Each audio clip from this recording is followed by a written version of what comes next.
Thank you so much for joining us this afternoon on our webinar for understanding the 2018-19 Texas Academic Performance Report, also known as the TAPR report. Let's get started. What is the TAPR report? So the TAPR was originally known as the Academic Excellence Indicator System Report. And if you've been in accountability or public schools, this might sound familiar to you. The AEIS report was first released in the 1990-91 school year. So this report is nearly 30 years old. The AEIS report published performance results by grade and subject area at the time from the TAS test to the Texas Assessment of Academic Skills test, and later the Texas Assessment of Knowledge and Skills, the TAKS test, for all campuses and districts in Texas. It also included information such as attendance rates, graduation dropout rates, college readiness, demographics, and finances. And all this was published on the AEIS report. Then, due to changes in legislation, the AEIS report is now known as the Texas Academic Performance Report, and it is required under the Texas Education Code.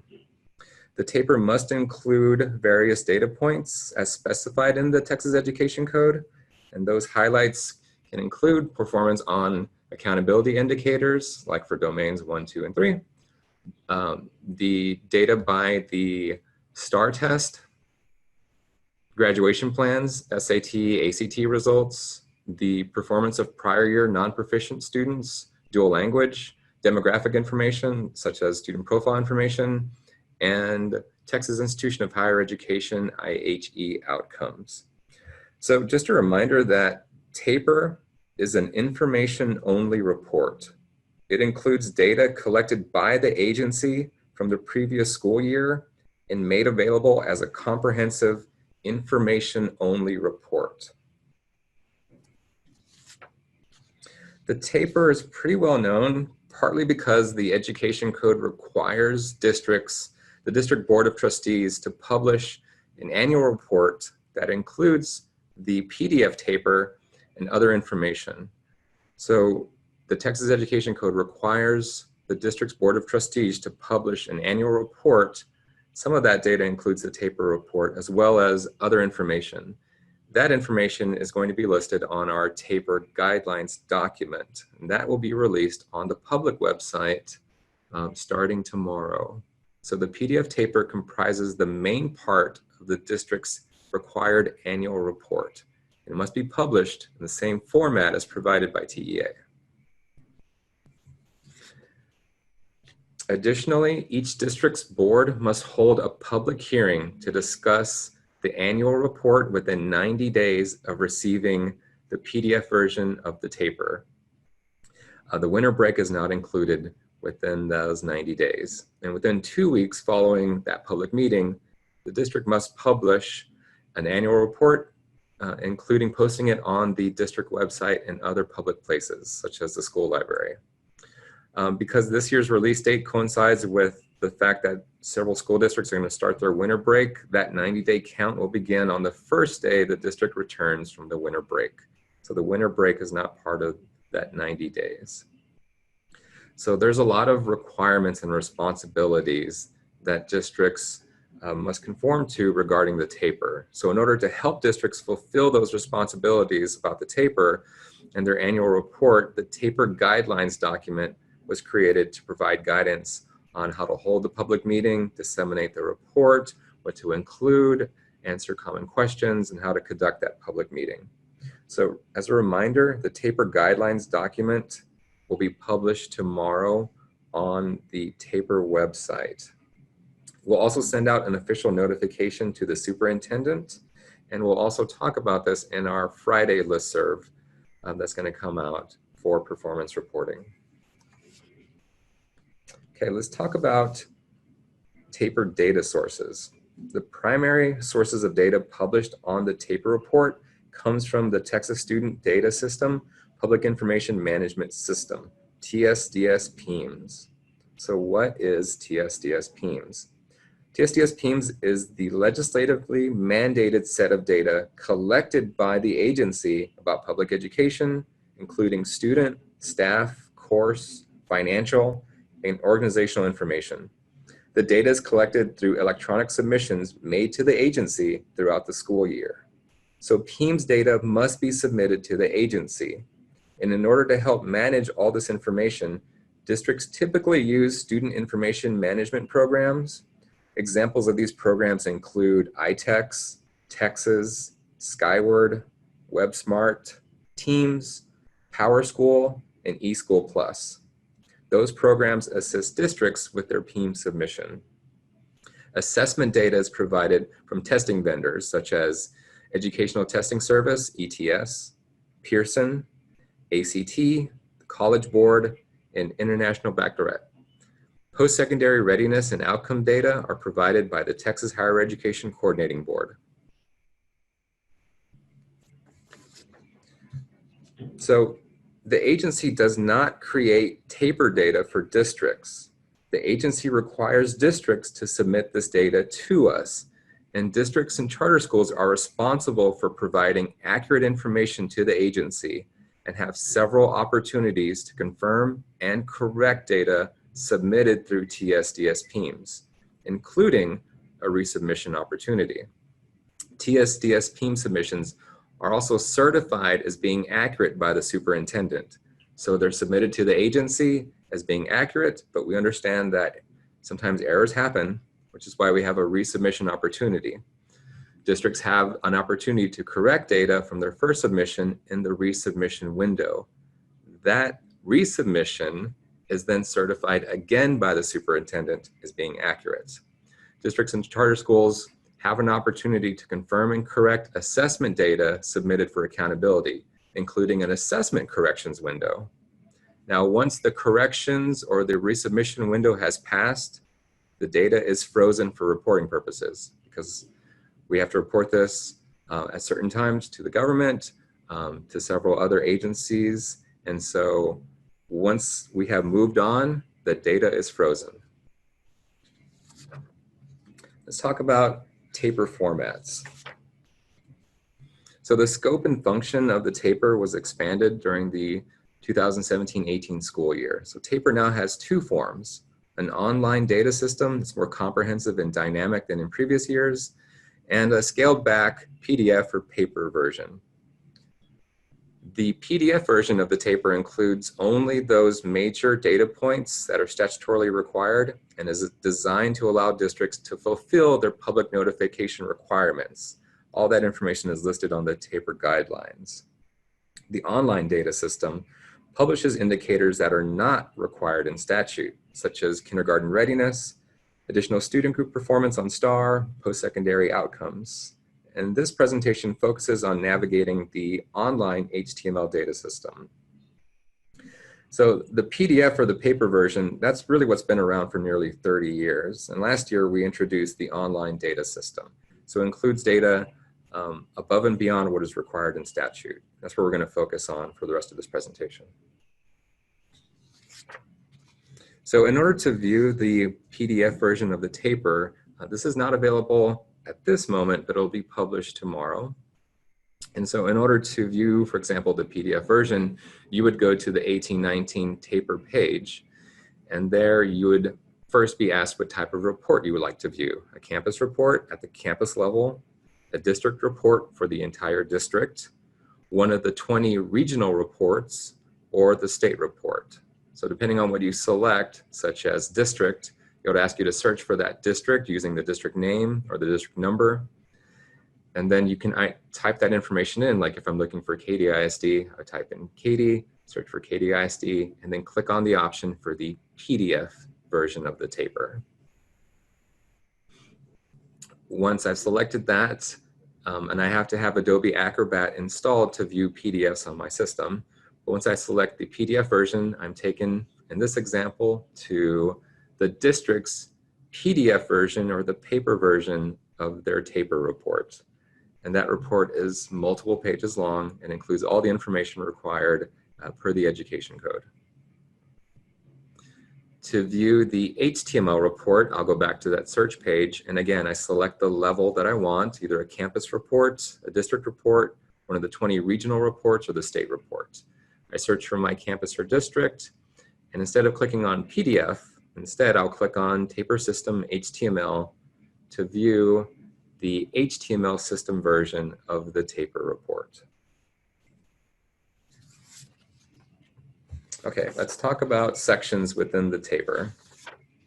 A multitude of data is available through the TAPR system, including accountability data, performance data, participation, attendance and graduation, post-secondary readiness, profile section, which includes demographics for students and staff, kindergarten readiness data, post-secondary outcomes, and financial data.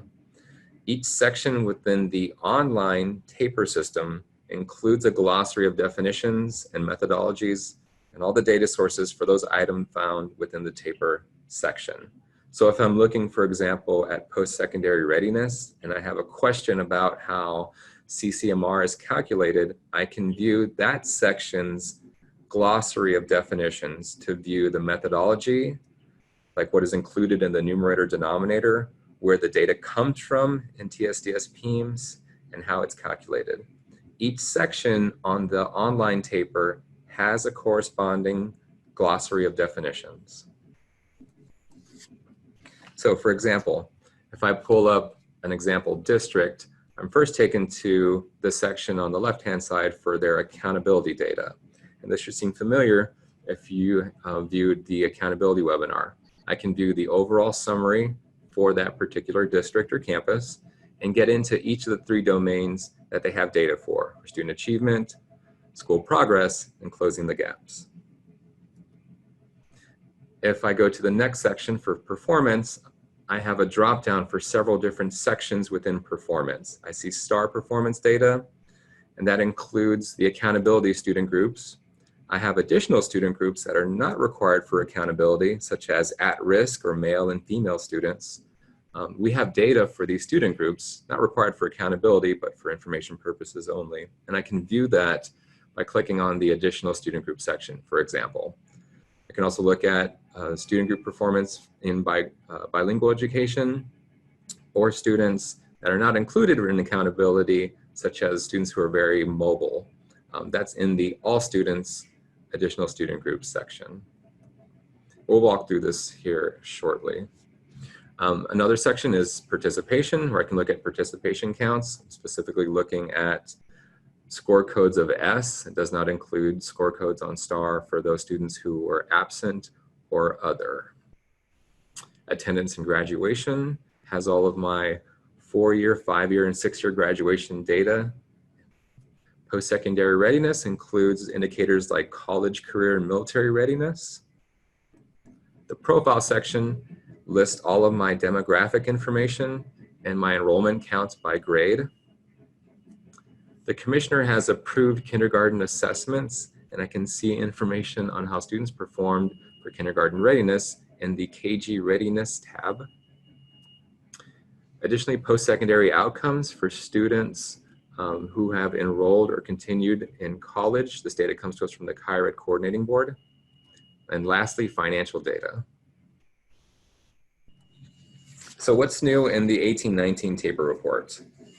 We've included a few new indicators in TAPR, specifically on-ramps data. On-ramps is distance learning through UT Austin. And if a graduate completes that on-ramps course, they are included for CCMR. So we have data on on-ramps. Graduates under an advanced degree plan. What's an advanced degree plan? That is recommended, distinguished, foundation with an endorsement, or foundation with a distinguished level of achievement, and identified as current special education. Graduates with level 1 or level 2 certificates.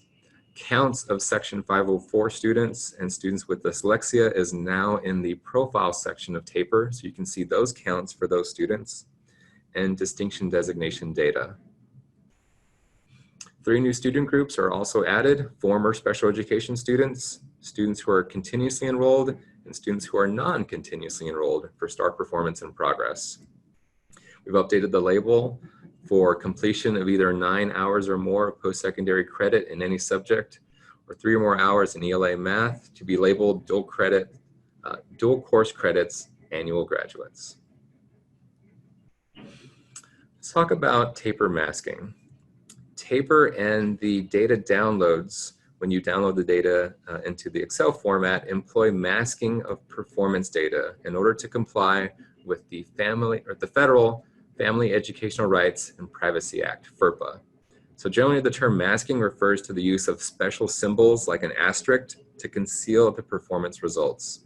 Now last year on our TAPR report, a master's grade level numerator of 0 to 4 triggered the masking of all 3-star indicators and rates. So if the master's numerator last year was 0 to 4, we masked masters, and then we masked meets and approaches. So this rule has been removed for 2019. Star data will be masked if the denominator is 0, 1, 2, 3, or 4, but just for that particular indicator. We won't mask all 3, approaches, meets, and masters. Both of the following conditions must be met for post-secondary performance data to be unmasked. That denominator is 5 or more, and the percentages are statistically probable or reported within a reasonable range. The PDF version of the TAPR will be released this week, probably tomorrow, and it includes only the major data points as required in statute. The 2019 TAPR data download will be available later this week, but the advanced data download, including numerators and denominators, will be released in January. So the main data download this week will only include the percentages. If you need actual numerators and denominators for that percentage, that will be released in January. Okay, let's go through a walkthrough of the 2019 TAPR system.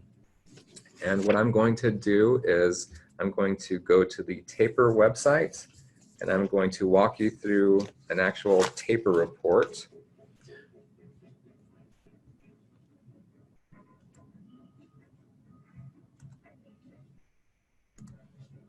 And so let me go here. So on the TAPR report, the main page, there's a link for the 1819 TAPR report. I'll select that. And then from here, I can view the HTML TAPR report. Tomorrow, you'll have links for the TAPR guidelines that'll help your district fulfill its board requirements to hold a public hearing. The TAPR data download will be available later this week. And you'll also have a link for the glossary, the comprehensive PDF glossary. But here's where I can download my HTML and view my HTML TAPR report. I can select a report for any campus in the state of Texas by clicking on Campus Report, any district by clicking on District Report, one of the 20 regions, or the state report. Now, if I do a campus report, for example, I'm going to look at Katy High School. So I'm going to look for Katy in search, and I have Katy High School and Katy ISD. Right now, the only option is TAPR system. This will include tomorrow the PDF report. By clicking on this link, though, for example, I'm looking at Katy High School. And just a quick overview of this. When I'm looking at a campus or district, let's start off with campus. When I'm looking at a campus, I'm looking at data for this campus and what is applicable for this particular campus. Now, Katy High School has roughly 3,000 students. And so when I'm looking at performance data, for example, everything for that particular campus is listed under the campus column. And then to the right of that, the data is disaggregated by student group. So the entire Katy High School campus data is listed under campus. Data for just African American students is listed under African American. Data for just Hispanic students is listed under Hispanic, and so on. Now, when I'm viewing a campus report on the left, I have indicators for comparison. I can see how this particular campus compared against the district or Katy ISD as a whole. Additionally, I have a column for the state, so I can see how the campus, the district, and the state performed on these particular indicators. Now, if I go back and just search for a district report and just do Katy ISD as an entire district, then I can see everything that's applicable for Katy ISD underneath the district section. And to the right of that would be all African American students in that district. So all the schools aggregated together for performance in terms of African American, all the Hispanic within the district, all the white, all of the American Indian, and so on. And then to the left, I can see how that district compared to their region that they're in, and KDISD is in Region 4, the Houston area. So I can see how the district performed against the region and then against the state. So if I pull a campus report, I'm going to get campus data and then data disaggregated by student group for that campus. The district will have the entire district and all students within that district disaggregated. And then if I pull a regional report, it'll include all campuses and districts within that particular region. And as you can guess, the state report is a report for the entire state of Texas. I'm going to walk through and go back to this main page here. I'm going to walk through the state report. I'm not going to focus on a particular campus or district, but I'm going to walk through the state report. You can download or view your own particular campus or district during this walkthrough to view your unique campuses and districts data.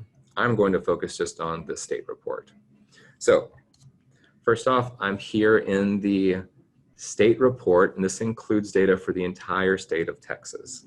So I have no district or campus column. I have everything for the state and then disaggregated by student group. Additionally, because this is not a campus or district, I have no accountability data tab here. But I do have tabs that I just mentioned for performance and participation and so on. So under performance, I have these additional submenus.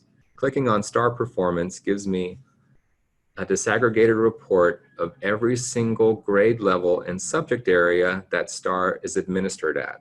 STAR testing begins at grade 3 and is tested in reading and in math. So I can see grade 3 reading disaggregated by performance level at approaches, meets, and masters for the state, and then disaggregated by student group. Additionally, I have 2 years worth of data, so I can compare how the state did, or you can compare how your campus and district did in 2019 against the previous year, 2018. If I scroll down, I see all the additional grade levels that are applicable for STAR testing and also for subject area. If I click on additional student groups, these are student groups not used for accountability, but for which the data, the agency has data on, such as male and female, non-special ed, at-risk, migrant. And so we have performance data for additional student groups. If I have a question about how, for example, one of the indicators is calculated, underneath that particular section that I'm in, and I'm in performance, I can view the performance glossary. Now this will tell me all of the indicators that are listed in this section, such as STAR performance, and then how those particular indicators are calculated, what's included, for example, numerators and denominators, where the data comes from. All of that will be listed in that particular section's corresponding glossary. Next, I'll move to participation. This shows me participation counts, specifically those students that are included in accountability or not included in accountability, and wouldn't be included if on STAR they had an answer document that was coded absent or other. So I can see participation rate information. And if I have questions about how this is calculated, again, I can go to that tab's corresponding glossary to see, well, what does, for example, how is it included for absent or other answer documents? Where does the data come from, the data sources, and so on? All that is listed in that section's glossary. Any section in TAPR on the online system can be downloaded into Excel. For example, if I like this data, but I don't want to copy and paste it from the browser, I want to manipulate this in Excel, there is a link on every single page here to download that section into Excel. So clicking on the link will give me a download for my Excel version of that particular area's data. And so I can take that view and Let me show you this. And now view that data here in Excel. So wherever I'm at in TAPR, if I like that data view and I want to manipulate that in Excel, I can download that view by clicking on the Download Excel link. Now, if you want to get data for all campuses and districts in Texas, that would be listed under the data download section that's going to be available later this week. Let me go back to my browser. Okay. Attendance and graduation. This shows me attendance rates and also shows me my 4-year, 5-year, and 6-year longitudinal rate information. This is disaggregated by students who graduated, received the Texas equivalency certificate, also known as GED, continued high school, dropped out. So all that information is listed here, and also my percentages of those graduates who had a foundation or recommended degree plan or a distinguished level of achievement or a foundation plan with an endorsement. All that is listed there. The graduation profile shows me information from my graduates disaggregated by ethnicity, by graduation type, and whether or not those graduates were special education, economically disadvantaged, limited English proficient, or at risk. Post-secondary readiness. This houses all of my CCMR information. So I have information for the graduating class disaggregated by all the different ways the student or graduate can be college, career, and military ready. The profile section includes all of my demographic information. Now this is for the entire state of Texas, so this particular section includes all students in Texas, which is 5.4 million. But if you pulled up for your particular campus and district, you'll have your applicable campus and district's demographics. This first section shows how students are enrolled by grade, and then enrollment by ethnicity, and then whether or not those students were on free and reduced lunch, economically disadvantaged, or not economically disadvantaged. And something new we added this year is Section 504 students and students with dyslexia. But those counts and percentages are listed here. Students with disabilities by type of disability, retention rates, class size information, and all of that is listed here in the profile section for students. We also have staff information. This section includes all of my staff counts, my auxiliary staff information like librarians and counselors, my distribution of teachers by ethnicity and sex, teachers by highest degree held, teachers by years of experience, staff information such as annual years of experience for leadership, principals, assistant principals. So all that is listed here under my staff information in the profile section.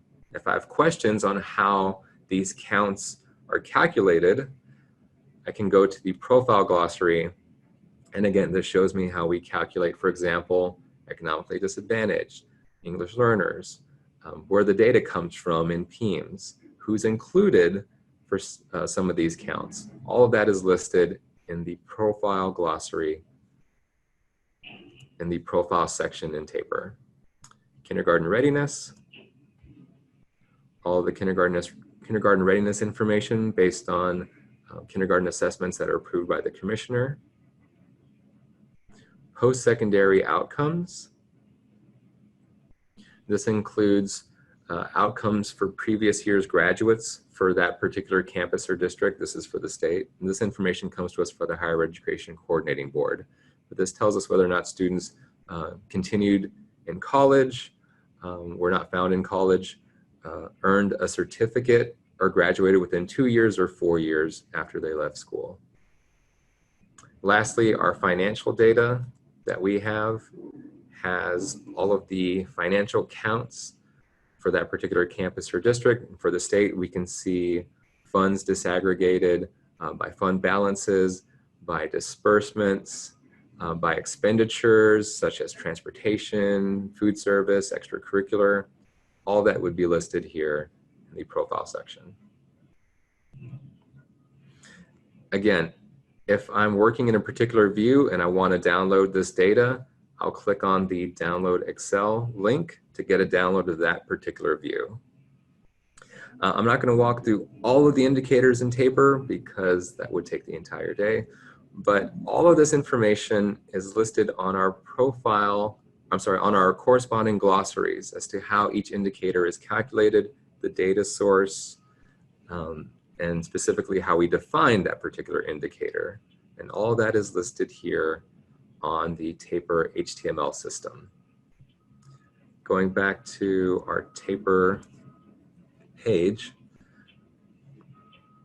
again, we'll update this page tomorrow to include our comprehensive glossary, which is just one giant PDF of all the different glossaries within TAPR. We'll have our TAPR guidelines, which will help districts hold their annual reports, and a link to download all the data, specifically our rates and the numerators and denominators, in an Excel format for all campuses and districts in the state. That'll be listed later this week. If you need previous reports for years in TAPR, you can go back to the TAPR homepage and click on a different year, such as 17-18 or 16-17, and download that particular campus or district's TAPR report. So the TAPR has lots of good information. Again, it's an information-only report, but it aggregates all sorts of information into one specific report. From there, you can download it either in a PDF format or you can download that into Excel. TAPR is very comprehensive, and it would take more information than we have today on our webinar to go through. So if you have any additional questions about TAPR, please contact us in performance reporting. A copy of this presentation will be listed on our A through F resources page, and any additional information on TAPR will be listed on the performance reporting resources page. If you have not already done so, please sign up for our performance reporting weekly bulletin. You can go to the TEA homepage and click on the link on the top right that says sign up for updates. Additionally, you can contact us by sending us an email to performance.reporting@tea.texas.gov. And any questions that you have regarding accountability or TAPR, please give us a call at 512-463-9704. Thank you so much for joining us on our webinar today regarding TAPR. And thank you for joining our fall learning series. If you have additional questions, please contact us and look for information on our spring learning series when we come back from the winter break. Enjoy your winter break, everyone. Thanks again for joining.